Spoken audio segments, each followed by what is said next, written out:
beleza, ó. Existem 10 formas. Gente, e aqui, é para poder explicar para vocês,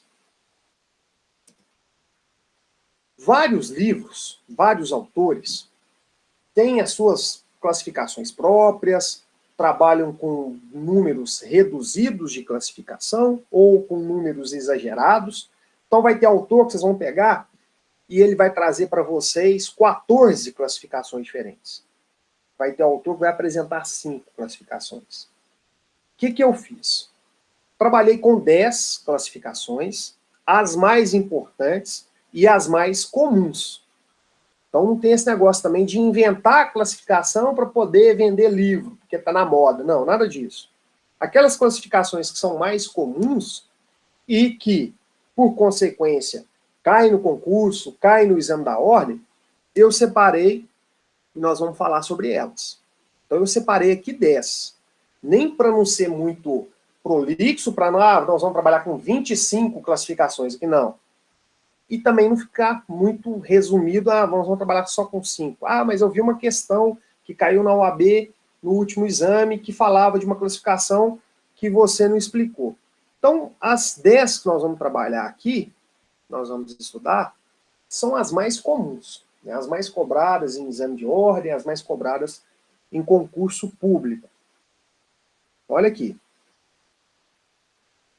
Nós vamos classificar a Constituição quanto à origem, quanto à forma, quanto ao modo dela ser elaborada, quanto ao conteúdo dessa Constituição, quanto à sua estabilidade, ou quanto à sua alterabilidade, mutabilidade, quanto à sua extensão, quanto à correspondência com a realidade, ou quanto à ontologia, são a mesma coisa, quanto à função, estrutura ou finalidade, quanto à dogmática e, por último, quanto à sistemática. Certo? Então, o que é importante? Ao final da aula, ou melhor, ao final da explicação dessas 10 classificações da Constituição, nós vamos classificar a Constituição brasileira de 88, que é a que mais interessa para nós, é a que está em vigor. Se eu tiver que fazer um mandato de segurança hoje, eu vou buscar fundamento da Constituição de 88. Se você que tiver que fazer um habeas corpus hoje, o seu fundamento vai estar na Constituição de 88, que é a que está em vigor. Então, o que é mais importante, e também o que mais cai em concurso, o que mais cai em prova da ordem, é as perguntas relacionadas à classificação da Constituição de 88. Então, ao final, eu vou explicar todas as possíveis classificações, e ao final, nós vamos classificar a Constituição brasileira quanto à origem, quanto à forma, quanto ao modo de elaboração, quanto ao conteúdo, quanto à estabilidade, quanto à extensão, quanto à correspondência com a realidade, quanto à função, quanto à dogmática e quanto à sistemática. Certo? Então, esse é o exercício que nós vamos fazer ao final desse tópico de classificação das constituições. Esse é o nosso exercício, classificar a Constituição Federal de 88 nessas várias modalidades. E vamos começar, então, pela talvez a classificação mais comum, que é a classificação quanto à origem da Constituição. Quanto à origem, a Constituição pode ser outorgada, cesarista ou plebiscitária, são expressões sinônimas. Ela ainda pode ser pactuada ou dualista. E, por último, promulgada, democrática, votada ou popular. Gente, eu tomei o cuidado, na hora da gente fazer a classificação da Constituição quanto à origem, e assim, em vários os outros tópicos, né, nos vários outros tópicos, eu tomei o cuidado de colocar as várias nomenclaturas. Porque, por exemplo, quando eu falo aqui, classificação da Constituição Brasileira de 88, quanto à origem, ela é classificada como uma Constituição promulgada. Vou explicar o que é uma Constituição promulgada. Mas tem autor que utiliza, ao invés da expressão promulgada, utiliza a expressão democrática. Tem outro autor que vai preferir a expressão votada. Tem um outro autor ainda que prefere a expressão que ela é uma Constituição, quanto à origem, uma Constituição popular. Então eu tomei o cuidado de colocar as várias nomenclaturas, aqui ó, cesarista ou plebiscitária, pactuada ou dualista. Então eu tomei o cuidado de colocar as várias nomenclaturas para que você tenha noção de que, olha, você estudou, você sabe direitinho o que é uma Constituição promulgada. Mas aí na sua prova cai que a Constituição, quanto à origem, é votada e você ficou sem saber. Então, se aparecer essa expressão, que a Constituição, quanto à origem, ela é votada, você sabe que é a mesma coisa de promulgada. O termo mais comum é o termo promulgada, mas pode aparecer outros termos, e aí eu tomei o cuidado de colocar essas diversas nomenclaturas para que a gente saiba que elas representam a mesma coisa, certo? Então vamos lá, vamos começar a classificar aqui, vamos começar a entender, né, o que é uma Constituição que se classifica quanto à origem como sendo uma Constituição outorgada. A Constituição outorgada, ela tem uma característica aqui marcante, e ela representa a vontade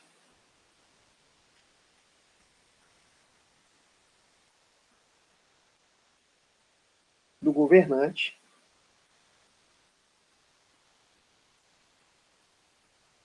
ou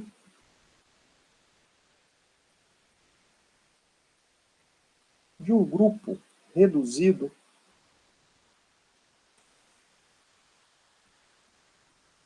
que está no poder.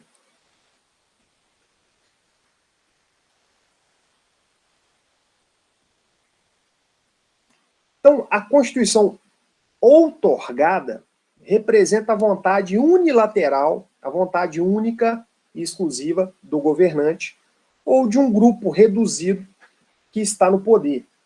Ela é uma Constituição imposta. Não é uma Constituição discutida. O governante elabora de forma unilateral a Constituição que ele quer e impõe, outorga essa Constituição ao seu povo. Nós já tivemos uma Constituição outorgada. Um exemplo de Constituição aqui é a nossa Constituição do Império,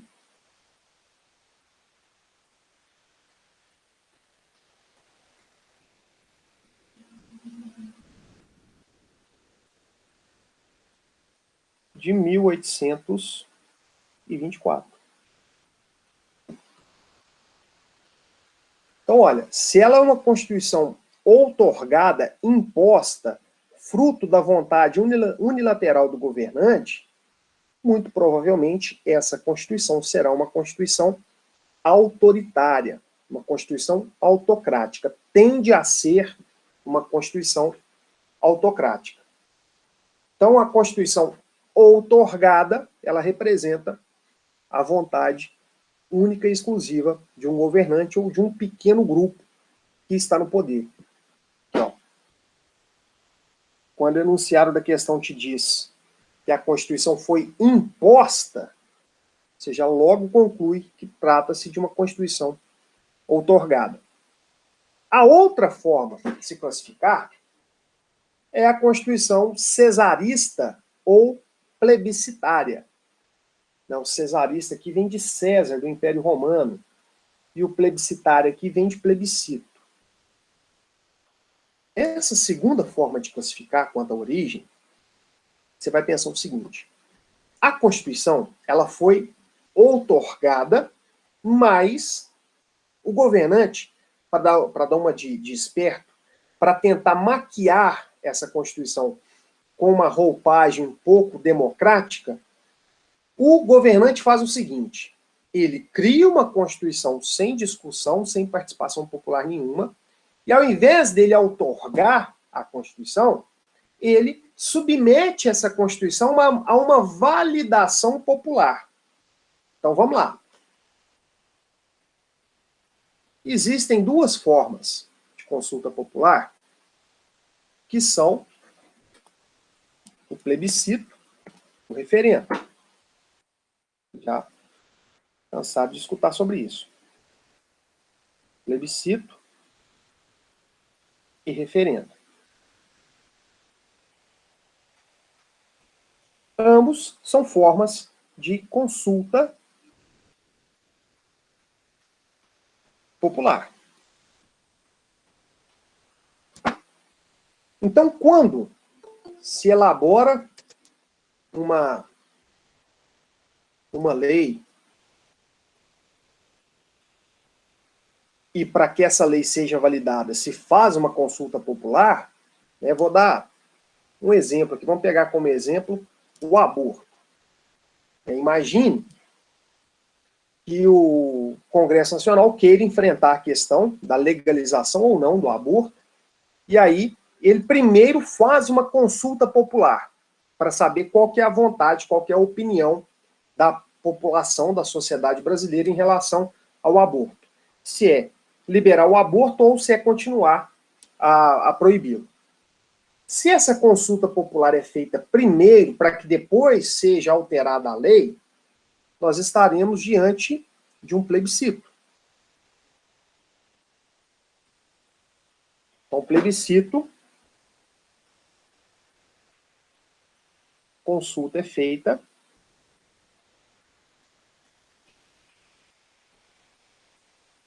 antes da elaboração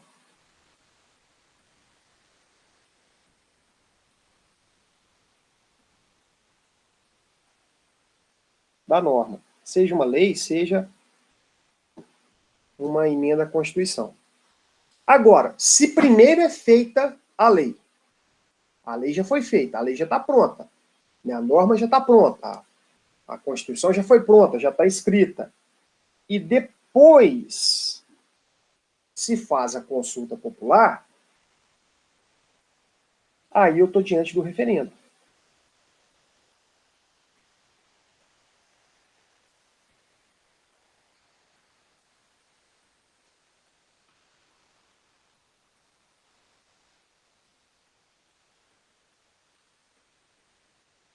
Então, no referendo, a consulta é realizada após a confecção da norma.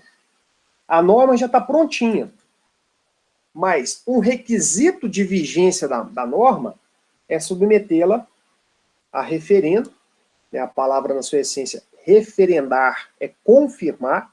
Aquela norma só passa a ter vigência se ela for referendada, se ela for confirmada pela população. Então imagine vocês, em relação ao exemplo do aborto, se antes de elaborar a norma, o Congresso Nacional consulta a população, essa consulta será chamada de plebiscito. Agora, se o Congresso Nacional elabora uma norma, falando assim, olha, é juridicamente possível, é penalmente irrelevante a prática do aborto até o 3º mês de gestação. Cria essa norma, alterando o Código Penal. Aí a norma já está pronta. Mas, se após a criação dessa norma, o Congresso consulta a população para ver se a população concorda com a norma ou não, então nós estaremos diante de um referendo. Então, tanto o referendo quanto o plebiscito são formas de consultar a população sobre uma determinada norma. Agora, o que diferencia o plebiscito do referendo é que o plebiscito acontece antes da elaboração da norma e o referendo depois que a norma já foi elaborada. E aí, como que você faz para gravar na hora da prova? Para você não confundir plebiscito com referendo. Basta você colocá-los em ordem alfabética. O P vem no alfabeto antes do R. Portanto, você vai lembrar, ó, se o P vem antes do R, o P do plebiscito vai acontecer antes da elaboração da norma. E o referendo vai acontecer depois que a norma já foi elaborada. Pronto. Você colocar em ordem alfabética o referendo e o plebiscito, nunca mais você erra.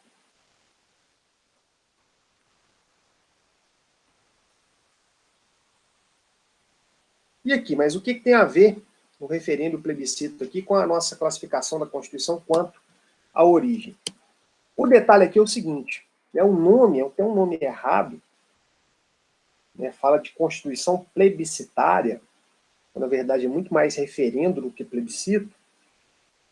É o seguinte, o governante cria a Constituição, criou a Constituição, está escrita por ele lá, bonitinho, e aí para ele dar contornos democráticos a essa Constituição que, de início, é uma Constituição outorgada, ele faz um referendo, ele consulta, depois da elaboração da Constituição, ele consulta a população. Nós temos um exemplo ótimo de Constituição plebiscitária, que é a Constituição da Venezuela. Foi criada uma Constituição, e aí essa Constituição foi submetida a referendo à população venezuelana, que confirmou, que referendou a Constituição. Mais uma Constituição fruto da vontade unilateral do governante. À época, se não me engano, do Chaves. Então, aqui, ó, a plebiscitária ou cesarista, a Constituição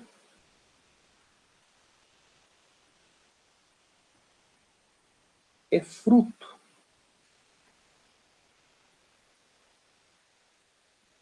da vontade unilateral. Então, a Constituição é fruto da vontade unilateral do governante,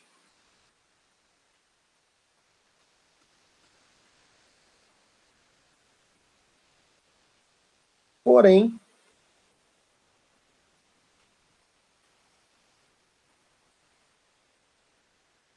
para lhe dar contornos democráticos,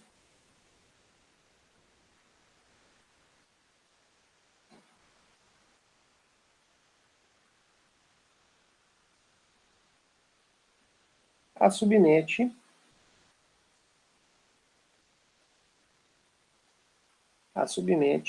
à consulta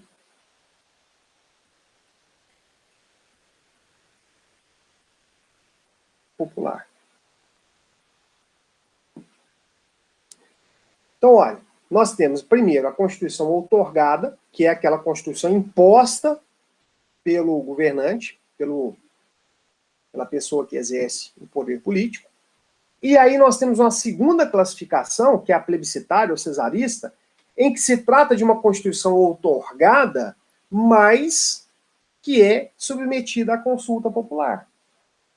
Então, para a gente poder entender, para ficar de uma forma mais didática, o que é uma Constituição plebiscitária ou cesarista? É uma Constituição outorgada que foi submetida à consulta popular. Se precisar de um exemplo, você vai falar da Constituição da Venezuela.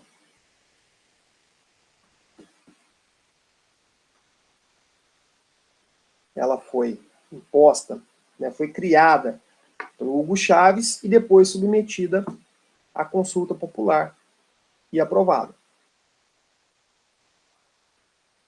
Certo? Então são duas classificações muito próximas, que tendem a ser constituições autocráticas, constituições autoritárias, né, porque não tem a participação popular na elaboração dessas constituições. A outra classificação, não muito comum para nós aqui, é a Constituição chamada de Constituição pactuada ou dualista. Essa Constituição ela decorre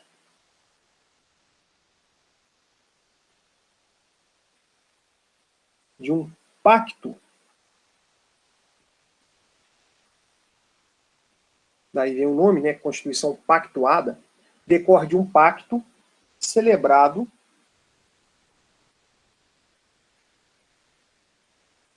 entre a monarquia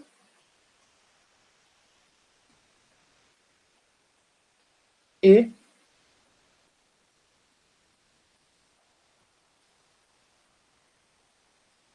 o parlamento.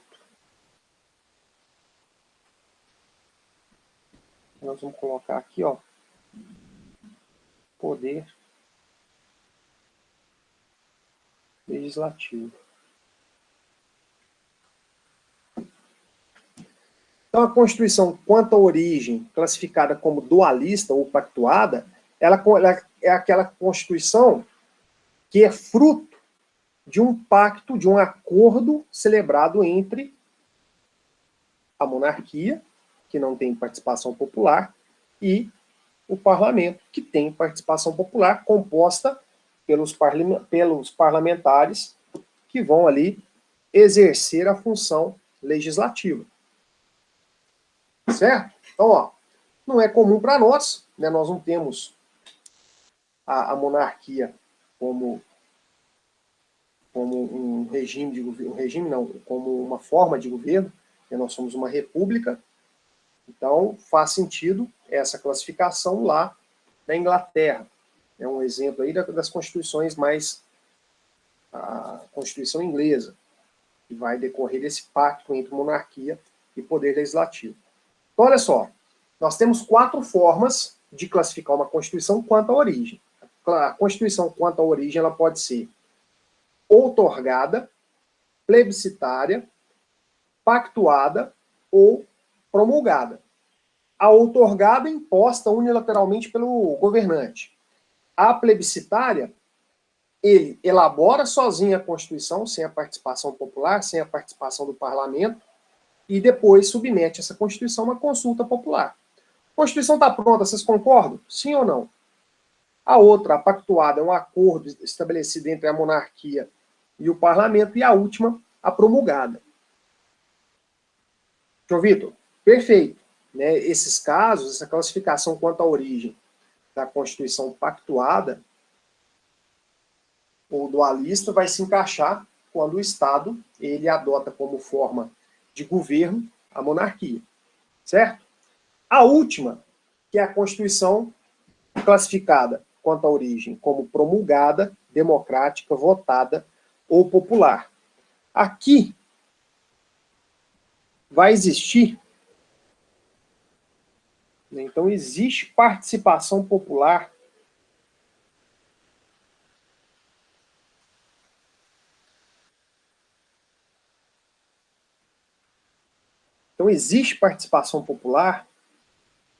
na elaboração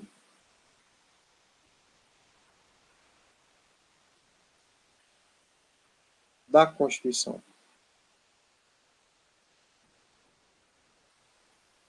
E aí a forma mais legítima de se criar uma Constituição, né, de se dar origem a uma Constituição, é a partir dessa participação popular. Porque, olha, se o poder emana do povo, como que você cria a norma fundamental, a norma mais importante do ordenamento jurídico, sem que o povo tenha participado da sua elaboração? E aqui, olha, a participação ela pode acontecer de forma direta ou indireta. Diretamente nas audiências públicas que são realizadas, em que vários setores da sociedade são ouvidos. Indiretamente, a partir do voto, da apresentação de emendas dos próprios parlamentares que foram eleitos por esse povo. Então, por isso que a gente fala que, olha, a Constituição de 1988, ela foi promulgada no dia 5 de outubro de 88. Certo? Então, a promulgação, ela implica obrigatoriamente na participação popular na origem, na criação dessa Constituição.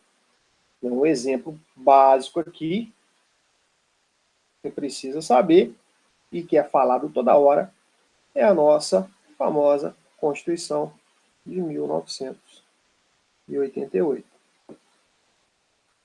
Porque foi promulgada em 5 de outubro de 88. Certo? Então, essas são as 4 formas de se classificar a Constituição quanto à origem: outorgada, plebiscitária, dualista ou promulgada. Ok? Laís, é o seguinte, a gente fala que o povo participa diretamente da elaboração de uma Constituição quando são realizadas audiências públicas. Aí, nessas audiências públicas, vários setores da sociedade são ouvidos para que possam os parlamentares ter noção de quais são os anseios daqueles grupos. Vou te dar o exemplo da Constituição de 88. Várias e várias audiências públicas foram feitas no Congresso Nacional. Por exemplo, para poder ouvir tribos indígenas. A Constituição ela regulamenta, em vários de seus artigos, sobre a questão de terras indígenas, sobre a preservação e a promoção da cultura indígena. Então, quando a Constituição foi elaborada, se chamou até o Congresso várias tribos para que se fossem realizadas audiências públicas. Então, quando essas audiências são realizadas com o objetivo de se escrever uma Constituição nova, existe aí nessas audiências a participação direta do povo na elaboração dessa Constituição. Agora, quando os artigos da Constituição, os incisos, são acrescidos, discutidos, modificados pelos próprios parlamentares, aí existe uma participação do povo indireta. Por quê? Esses parlamentares foram escolhidos pelo povo. Então, quando eles estão discutindo o que vai constar na Constituição, o que não vai constar, tira um parágrafo, acrescenta um inciso, acrescenta um artigo, eles estão ali representando a vontade popular. Mas não é o povo fazendo se representar diretamente. Então, a gente fala em representação indireta. Agora, quando o povo está lá presente, né, os quilombolas, as tribos indígenas, vários setores da sociedade sendo ouvidos, né, os setores, vários direitos trabalhistas foram colocados, a preocupação da promoção da igualdade de gênero, né, de vários direitos das mulheres sendo proclamados e estabelecidos na Constituição. Então, todos esses setores, eles são chamados a serem ouvidos, e quando essas pessoas participam de forma direta, aí a gente tem essa participação popular direta. O melhor exemplo são as audiências públicas. Agora, quando somente os parlamentares discutem e estabelecem um texto, existe, então, uma participação indireta. Beleza?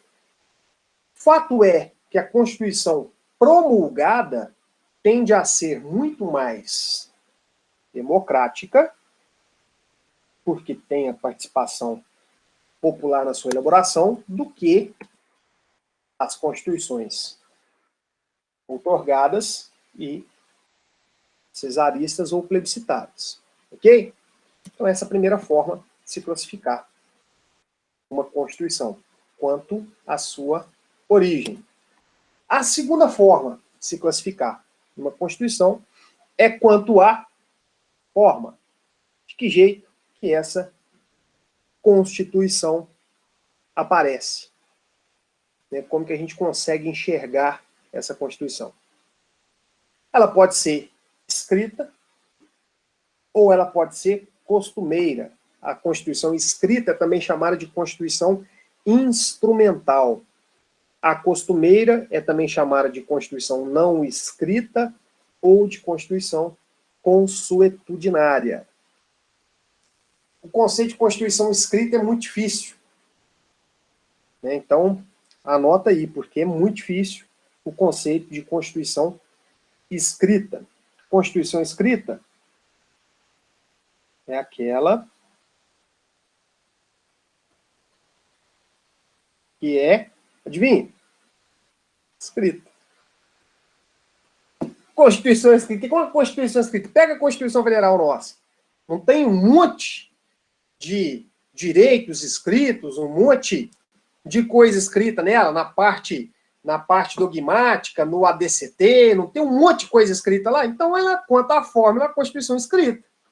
né? Agora, a Constituição consuetudinária, ela é uma Constituição baseada nos costumes.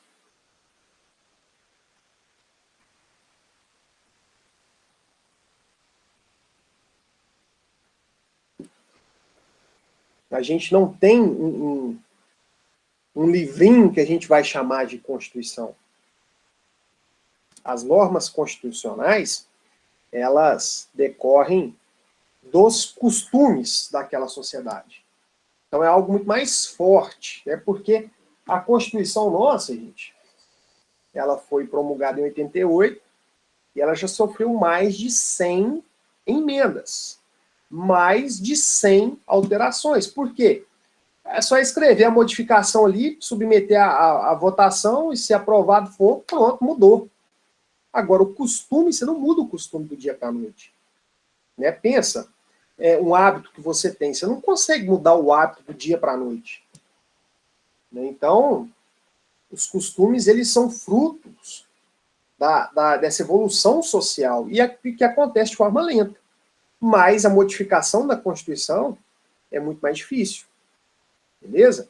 Então, uma classificação muito simples, muito fácil. Classificação quanto à forma, ela pode ser escrita ou não escrita. Né? Escrita ou costumeira. Se ela for escrita, você vai pegar a Constituição e vai ler tudo aquilo que está escrito nela. Agora, se ela for uma Constituição consuetudinária, a exemplo, né, da Constituição da Inglaterra, da própria Constituição dos Estados Unidos, que embora tenha um texto escrito, ela é fundada muito mais nos costumes, né, o direito anglo-saxão, ele é muito mais baseado nos costumes do que na lei escrita. É por isso que se fala em common law, né, o costume é que é a fonte da lei. E aqui, quanto ao modo de elaboração, nós temos outras duas formas de classificar. Nós temos a Constituição histórica e a Constituição dogmática. O que é uma Constituição quanto ao modo de elaboração histórica? É fruto dos costumes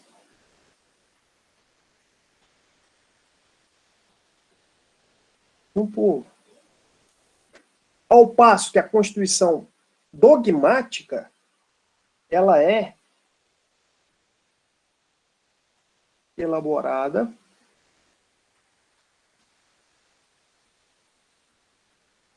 por um órgão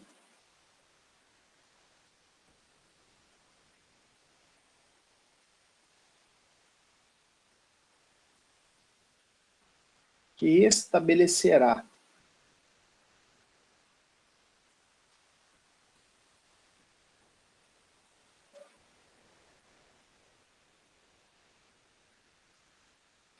é elaborada por um órgão que estabelecerá os anseios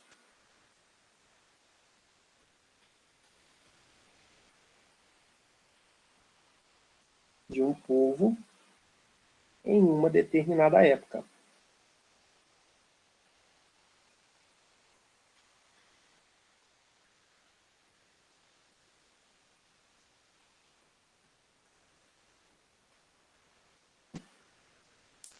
Então, olha, a dogmática nada mais é, pega um órgão e fala assim, órgão, você vai escrever a Constituição a partir do que a população, a partir do que esse povo agora está querendo. Então escreve uma Constituição aí, Assembleia Nacional Constituinte. Escreve, elabore uma Constituição.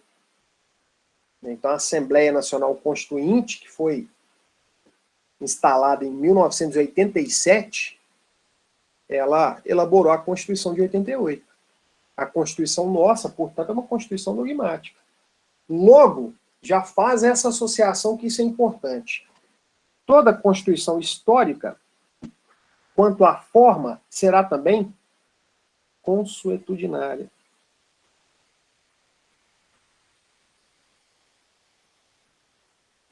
Ou não escrita.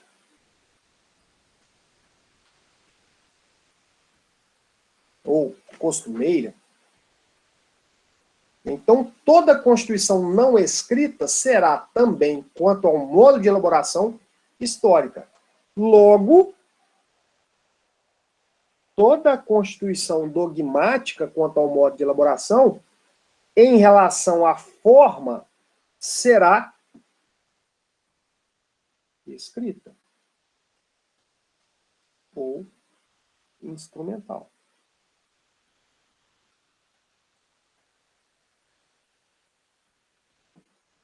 Então, se a Constituição é histórica, não tem jeito dela ser escrita. Se a Constituição é dogmática, não tem jeito dela ser consuetudinária. Se ela é dogmática, porque ela é escrita. Se ela for, quanto ao modo de elaboração histórica, quanto à forma, ela será consuetudinária. Certo? Então, Constituição histórica será também consuetudinária, Constituição dogmática será também escrita. Beleza? Então já vimos aí três classificações da Constituição. A quarta classificação, quanto ao conteúdo dessa Constituição. Então, quanto ao conteúdo da Constituição, ela pode ser material ou formal. O que é um conteúdo materialmente constitucional? Quando falar em conteúdo material, vocês vão lembrar. Matéria.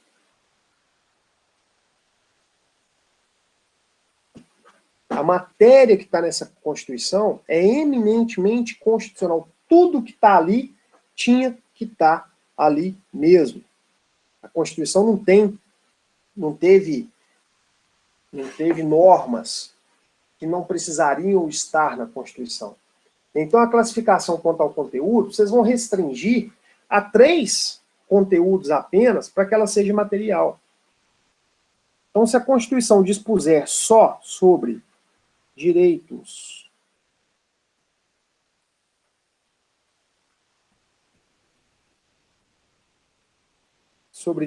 e garantias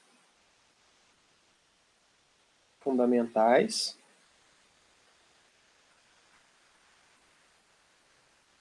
se a Constituição dispuser, além dos direitos e das garantias fundamentais, dispuser sobre a organização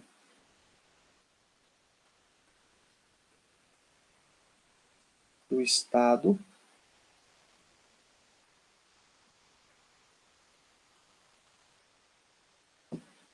então, se na Constituição tiver normas somente sobre direitos e garantias fundamentais, somente sobre a organização do Estado, forma de governo, forma de Estado, regime de governo, sistema de governo, e além disso, ela estabelecer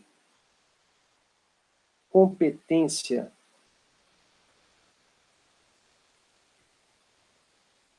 institucionais,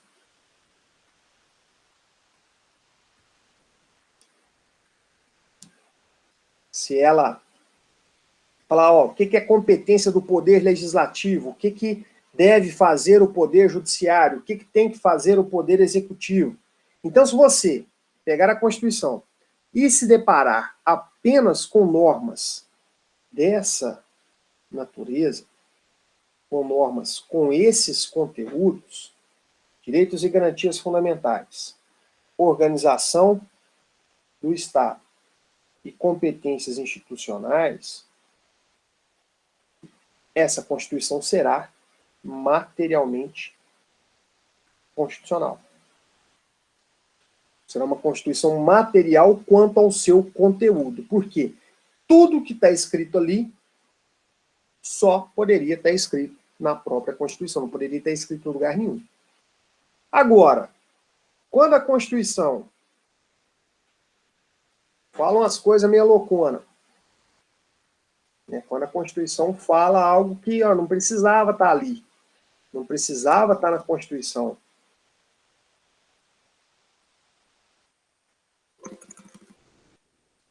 Não é norma que diz respeito à Constituição. A exemplo da Constituição nossa, Quando a gente pega o artigo 242.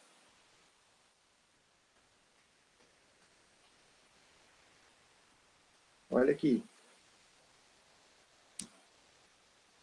O ensino da história do Brasil levará em conta as contribuições das diferentes culturas e etnias para a formação do povo brasileiro. E o pior, ao parágrafo 2º do artigo 242. O Colégio Pedro II, localizado na cidade do Rio de Janeiro, será mantido na órbita federal. Olha aí que marmota. Que necessidade que tem de escrever isso na Constituição. Isso diz respeito a direitos e garantias fundamentais? Não. Isso aí diz respeito à organização do Estado brasileiro, está relacionado à forma de Estado por nós adotada, ao sistema de governo, ao regime de governo, à forma de governo, está relacionado a isso? Falar se o Colégio Pedro II, se ele vai ser mantido pela União, pelo Estado, pelo município do Rio de Janeiro, está relacionado a alguma coisa ao Estado brasileiro, à organização política do Estado brasileiro? Nada. Está relacionado às funções, ó, do que vai fazer o Poder Legislativo, o que vai fazer o Poder Judiciário, o Poder Executivo, quais que são as competências do Estado? Diz respeito a isso? Não. Mas o artigo 242, parágrafo 2º da Constituição, é norma constitucional? Uai, é lógico. Está escrito na Constituição, lógico que é norma constitucional. Para poder tirar a administração do Colégio Pedro II da órbita federal e colocar na órbita estadual, basta que o governo do Estado do Rio faça uma lei estadual? Basta isso? Não. Para poder tirar o Colégio Pedro II da administração federal e colocá-lo na administração estadual, por exemplo, é necessária uma emenda constitucional, modificando aqui o parágrafo 2º do artigo 242. Certo? Então, esse parágrafo 2º do artigo 242, ele não é materialmente constitucional. Por quê? Porque o conteúdo dele não tem nada a ver com o direito constitucional. Agora, ele é formalmente constitucional? A forma dele é constitucional, porque ele está escrito na Constituição. Certo? Então, quando a Constituição disciplina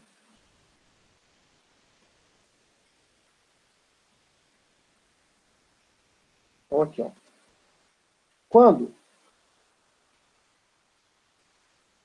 a Constituição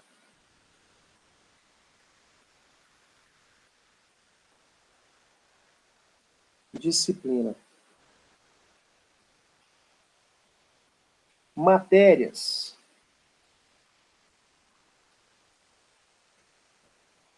diferentes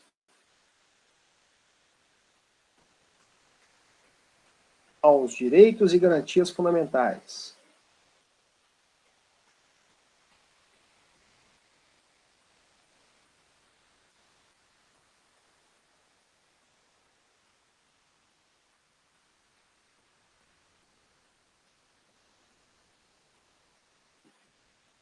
a organização do Estado,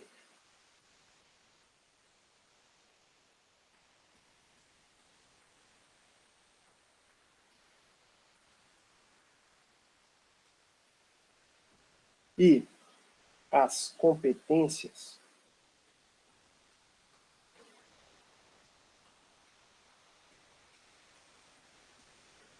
institucionais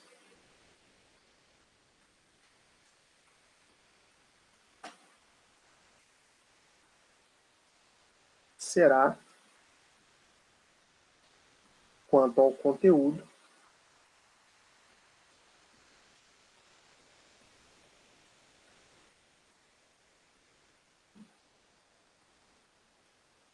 formalmente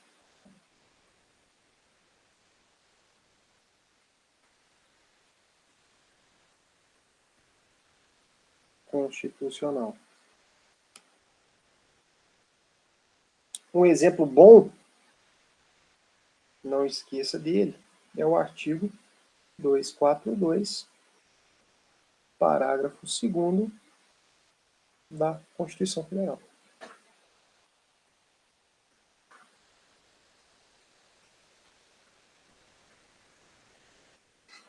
Certo? Então, somente a forma é que é constitucional. O conteúdo, a matéria, não é constitucional. Por isso que ele é formalmente constitucional e não materialmente constitucional. Certo? Não se esqueça disso.